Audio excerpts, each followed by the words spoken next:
হয় সেই পর্যন্ত আমাদের এই আন্দোলন চলবে।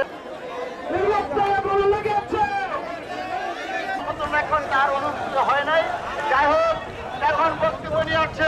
আজকে আমরা যেখানে দাঁড়িয়ে আছি আমাদের রক্তে আগুন লেগেছে। রহমান মুকুল ভাইকে গাড়ি থেকে টেনে হেসড়ে তাকে বিভক্ত করা হয়েছে। নারায়ণগঞ্জবাসী আমরা এই আতাউর রহমান মুকুলের উপরে যেই আক্রমণ করেছে সেই আক্রমণের তীব্র নিন্দা জানাই।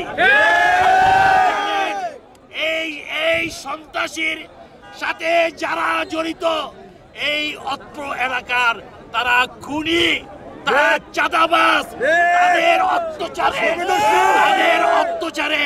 এই এলাকার বাসীরা তটস্থ থাকে। সংগ্রামী বন্ধুরা, তাই আসুন এই চাঁদাবাজদের বিরুদ্ধে আমাদের প্রতিরোধ গড়ে তুলতে হবে। আপনারা জানেন এই সন্ত্রাসীর কোন রাজনৈতিক পরিচয় না।